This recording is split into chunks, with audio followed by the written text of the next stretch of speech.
Welcome back to Culinary Science with Chef Jack.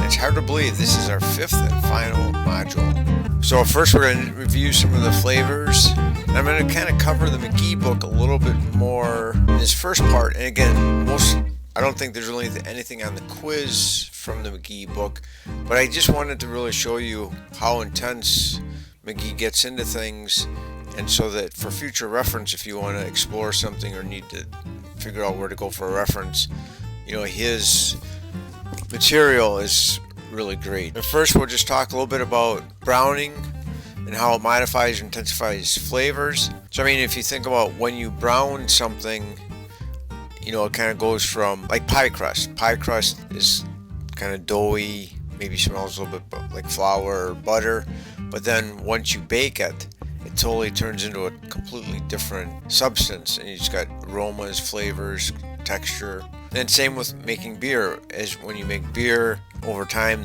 the beer takes on a different color, and same with stock.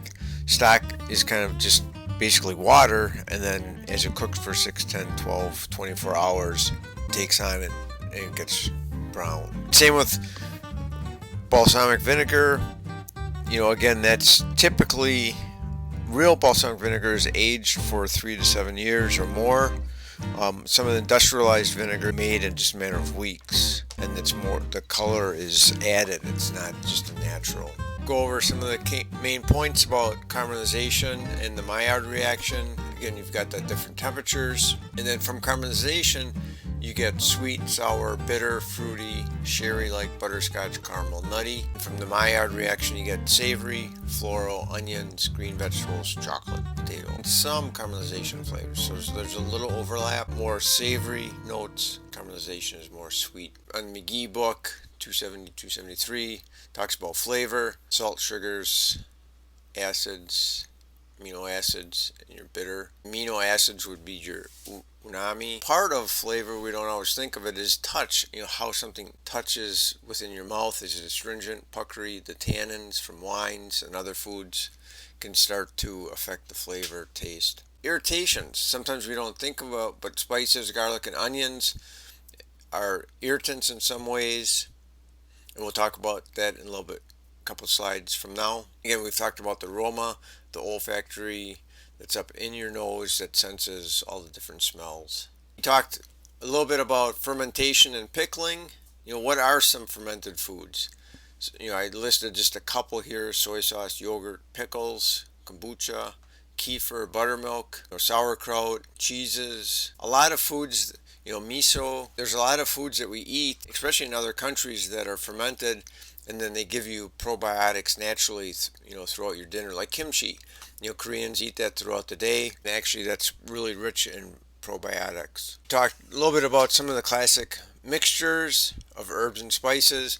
When you think of France, you've got bouquet garni, fine herbs, quarter spice, herbs de Provence, and then lists kind of the basic spices that are within those blends. And that kind of gives flavor, taste, that region, that area, that country. Morocco, ras el hanout is kind of they use in Morocco a lot.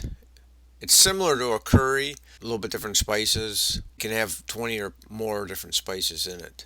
And each of them have, specific spices or herb blends that are kind of characteristic of that country. And if you think of America, we've got chili powder, but it can be all sorts of different spices, and it can vary from region to region. And then, as I talked about earlier, really some of these oils that like are in oregano or mint were actually the plant's defenses to protect it against predators. But then we found that, hey, mint tastes pretty good. Mint might be protecting itself from some little fly or mite. Us, the oil tastes great. But actually a lot of those oils are. And then he talked about the common herbs. There's different, it also helps with families, what grows together, what goes together. And you've got different families. You've got the mint family: carrot, laurel, cabbage, beans. Within the mint family, you've got basil, bergamot. It goes through a whole list. If you look at a lot of these spices or herbs will go together. So if you're looking for something, or if you need to substitute, you could potentially use one of the other herbs within that family. Carrot, you've got angelica, celery, chervil, dill, lovage, carrot. And again, I'm just kind of showing you the detail of McGee that goes into his book, and it's a great reference. If we were in class, we would do this little chicken project, but you are lucky you were not going to do it. But if you did watch the Harvard video series, Grant Etches, where he did that flavor bouncing, we would do kind of make a chicken entree with the appropriate sauce, starches, vegetables, all on that idea of what goes together with everything that's on the plate. Sometimes people forget about that, to get the sauce and the chicken right, but then they throw a kind of an oddball starch on there. Doesn't really go with anything. So I hope you watch that video. It's just an excellent video, I think. Measuring devices. I'd like to see you come into class, Chef Des or Chef Carriers, with this apron and all the measurements. You probably wouldn't get in there too far. But it's really, throughout your cooking, you're always going to be measuring stuff, and it's really critical that you understand, just know this stuff without even barely thinking about it. And so I threw this one little chart in there. You've got 3 teaspoons is a tablespoon, 4 tablespoons is a quarter cup, and so forth. 8 ounces is a cup. And again, you should just memorize that. And when I was at the club, I had the footer of all of my recipes, because again, I had a lot of high school students, and they weren't going to be professional chefs. So I just kind of had a quick breakdown. 6 teaspoons equals 2 tablespoons equals an ounce. If they were trying to scale up a recipe, they had something which is always better. And then just going through some of the measuring items that we use in the kitchen. We've got the scales, portioning scale. You should be familiar with that. Just when you're using one, just make sure you know what the unit is, because they all look the same. Some measure ounces, pounds. You know which scale you have. And this looks like it's an ounce scale, so it goes from 1 ounce to 32 ounces. And then there's some that would measure up to 5 pounds, 10 pounds. Digital scales, which are becoming more and more common in kitchens, they're really fast and accurate. I would encourage you to use and get familiar with them. Baker scale. Again, these are very accurate. They've been around forever, but again, they're very accurate, and they like to use them because you can weigh out large amount of quantity. This bin here accommodates 7-8 pounds of flour, which if you try to do it on a regular scale, it'd be a little bit of a challenge. So it's good at bulky items, and again, it is very accurate. When you're dealing with volume, then you start into a different type of container, and that would be a liquid gallon measurer. These are probably each quart increments.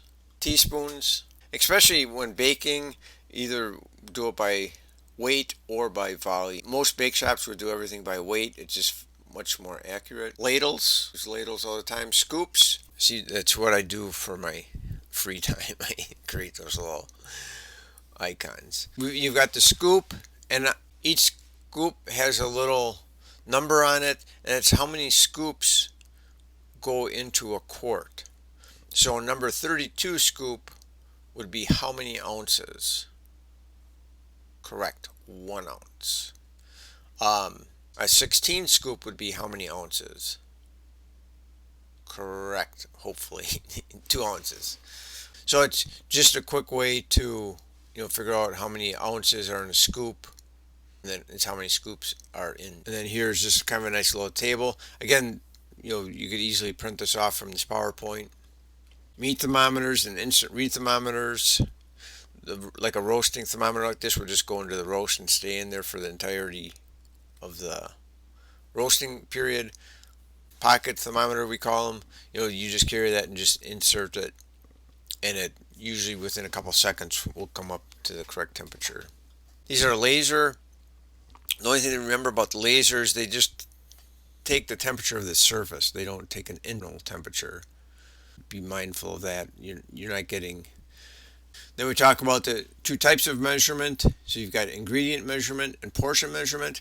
And this, sometimes you need 3 bunches of broccoli for a recipe.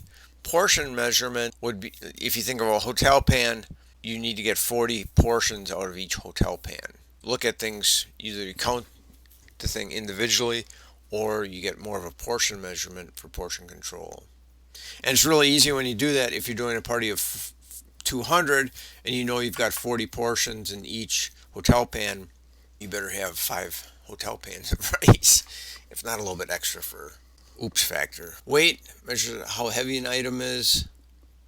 AP weight, and should be repeat from your culinary math, if you've had culinary math, or this would be a good primer for your culinary math class. AP weight is the weight of the item as purchased. So if you think about you purchase a head of broccoli, it's got, aside from the rubber band, it's got a couple stalks, but there's a big stem and hard skin on it, which you might trim away. And then once you take off the rubber band and trim away the woody part of the stem and trim it down a little bit, then that's the edible portion. So AP as purchased, edible portion is once it's trimmed and ready to eat. The other way to think of it is you purchase an orange, AP. Once you peel it, segment it out, then that's the EP weight, just the segments. Volume, this portion controls, different ways for portion control. You count things, weigh things, volume, division, standard fill. And it's so important, especially when you're doing parties, catering, to know, you've got to get X amount out of each pan, that you use scoops so that or some type of measuring tool so that you get consistent. That's no worse. There's nothing worse than if you sit down at dinner and the person next to you, their steak or their whatever is twice as big as yours, and you're kind of like, what the heck? So it's good on many levels to be consistent. And everybody's favorite, metric. So we've got, in metric for the weight is gram, and then here's just kind of a quick kilo, dec, cent, mil, and again it's a thousandth, cent is 100, dec, tenth, and a kilogram, and 454 grams in a pound.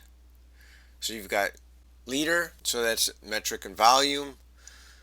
Again, it's the same thing, kilo, dec, cent, mil. And a liter is 33.8 ounces in a liter. Meter is for length. Again, these are all the same. 39.4 inches in Celsius. Oh, here's everyone's fun one. And again, there's a lot of great apps out there. Just Google it.